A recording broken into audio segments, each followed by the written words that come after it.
Hello everyone, welcome back to my YouTube channel. I hope आप सभी अच्छे होंगे। आप सभी का लगातार ये क्वेश्चन आ रहा है कि मैम नेट और जेआरएफ करने के लिए कितने मार्क्स आने चाहिए, कितने क्वेश्चन आपके सही होने चाहिए। देखिए, मैं आपको ये बता सकती हूँ कि हाँ, गेस करके आधार पर प्रीवियस ईयर के मैं क्वेश्चंस या लेवल देख के और कितने क्वेश्चन पिछली बार की कितनी मेरिट गई थी उसी के अकॉर्डिंग मैंने ये आपका डायग्राम बनाया हुआ है। उसमें से आप देख सकते हैं कि कितने आपके क्वेश्चन सही हैं तो आपका नेट और कितने आपका क्वेश्चन और मार्क्स हो तो आपका जेआरएफ क्लियर हो जाएगा। आइए समझते हैं। आपका पेपर होता है पेपर फर्स्ट और पेपर सेकंड। आप लोगों ने दिया होगा, आपको पता होगा। फर्स्ट पेपर आपका कंपलसरी था, सेकंड पेपर आपका ऑप्शनल था, आपका सब्जेक्ट से रिलेटेड था। तो फर्स्ट पेपर में भी आपके 40% मार्क्स हैं तो आपका नेट, और अगर आपका पेपर सेकंड में भी 40% मार्क्स आपका आना चाहिए। ये आप एक लेवल को क्रॉस करते हैं कि आपने हाँ पेपर दिया था, आपका पेपर लेवल सही था। 40% दोनों भी मिला के, पेपर फर्स्ट और पेपर सेकंड दोनों को मिलाकर आपका 40% भी बनना चाहिए। ओके, तो 40% में आपका कितना मार्क्स होता है? 40% तो आपका 40 मार्क्स। ओके, 40 मार्क्स, और 40% पेपर सेकंड में तो आपका 80 मार्क्स। ओके, आपका 80 मार्क्स आपका बनता है। ओके, उसके बाद आपने ये फर्स्ट लेवल से क्रॉस किया, आपका पास नहीं किया आपने नेट और जेआरएफ, आपने एक लेवल क्रॉस कर लिया है। इतना उन्होंने एनटीए ने निर्धारित किया था, बताया था।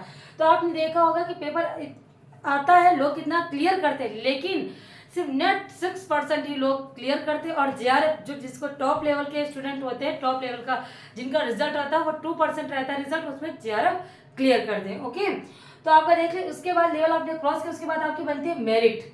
मेरिट जाती है आपके सब्जेक्ट के अकॉर्डिंग। ओके, सबकी एक मेरिट नहीं रहती कि होम साइंस का, एजुकेशन का, सोशोलॉजी का, आपका फिजिक्स, इन सभी के सब्जेक्ट का अलग अलग मेरिट जाती है। ठीक है, पिछली बार को मुझे याद है कि म्यूजिक ऐसा सब्जेक्ट था, उसमें नेट के लिए 200 या 206 ऐसा ही कुछ नेट के लिए गए थे कट ऑफ आपकी, और जेआरएफ के लिए उसमें गई थी 225 और 235 ऐसे ही कुछ था, मुझे याद है 235 था। उसके बाद आपका मेरिट, उसके बाद आपका सब्जेक्ट का कट ऑफ जाता है। उसके बाद आप देख लीजिए कि नेट और जेआरएफ के लिए पेपर फर्स्ट और पेपर सेकंड में कितने आपके क्वेश्चन सही हो, कितने मार्क्स आपके हों, तो आप अपने आप को अनुमानित कर सकते हैं, क्योंकि आपने आंसर की अपनी देखी होगी।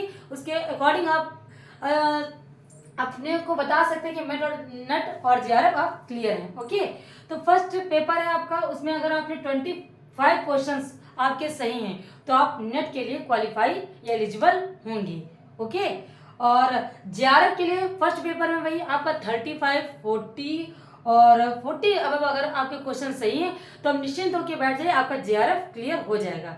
ओके, वही आपका सेकंड पेपर में है नेट के लिए, अगर आपका 65 क्वेश्चन सही है तो आपका नेट क्लियर हो जाएगा, और अगर आपका 80 या 85 क्वेश्चन आपका सेकेंड पेपर में आपका अगर राइट होता है तो आपका जेआरएफ क्लियर हो जाएगा। आप निश्चिंत होकर बैठ सकते हैं कि मेरा नेट और जेआरएफ क्लियर हो जाएगा। ओके, आपका देखिए उसके बाद नेट के लिए 180 मार्क्स, ये मिनिमम मार्क्स रखे हुए हैं मैंने।